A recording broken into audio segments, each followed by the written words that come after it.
Rebonjour, puisque nous voilà Monsieur avec Pont. vous ici pour découvrir votre premier opus qui est le Cahier orange. Cahier orange. Alors ce cahier orange, l'histoire se déroule pour l'essentiel pendant la Seconde Guerre mondiale, mais elle démarre sur un autre continent. Alors quel est le lien entre les deux, puisque d'un côté on est pratiquement à l'époque contemporaine, et d'un autre côté on se retrouve plongé en pleine Seconde Guerre mondiale en Belgique. Mais le lien, c'est évidemment ce que cet avocat américain, Anton Scarzini, va découvrir dans le coffre de sa maman après que celle-ci et son père d'ailleurs soient décédés dans un accident d'avion sur l'aéroport d'Anchorage. Et donc, dans ce coffre, il découvre un cahier qui raconte, d'une manière qui lui paraît romancée d'ailleurs, l'histoire d'une jeune femme pendant la guerre 40-45, laquelle se dénomme Olga. Et il se pose la question de savoir pourquoi sa mère a écrit dans ce cahier, alors qu'elle n'a jamais parlé de cela, et pourquoi ce récit se trouve enfermé dans un coffre qui en fait n'avait plus jamais été ouvert. Et donc, c'est un avocat réputé.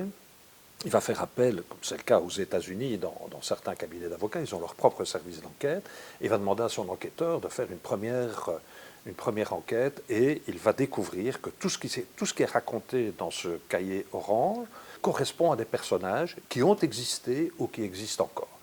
Et donc ça va très très fort interpeller Anton Scarzini, qui va lui-même partir à la découverte de ce qui s'est passé dans cette région des Ardennes, qu'il ne connaissait pas, et va aller de découverte en découverte, au point d'ailleurs à un moment donné de découvrir sa part d'ombre, de faire un peu fi de son serment d'avocat, il faut le dire aussi, puisqu'il va se livrer à quelques actions de vengeance. Voilà, je ne vais pas en dire plus pour le pitch de ce livre, mais il faut savoir peut-être comment ça est parti, pourquoi je l'ai écrit.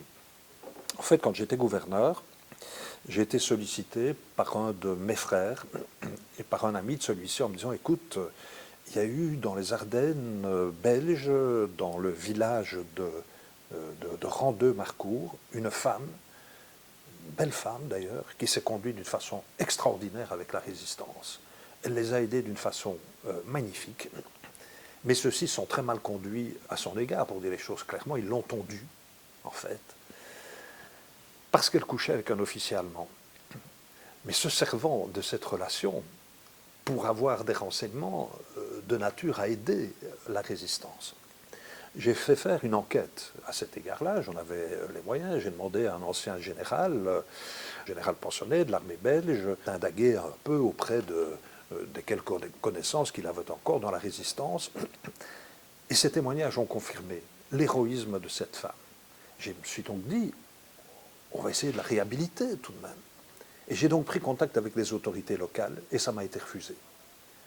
Donc le bourgmestre de l'époque de cette ville m'a dit « Écoutez, non, je préfère pas, on va réveiller des souvenirs douloureux. Il est vrai que le village de Marcourt a connu des événements tragiques puisque, à la suite d'une attaque de résistants, que j'évoque dans le livre, sur des troupes allemandes qui étaient en retrait, il y a eu...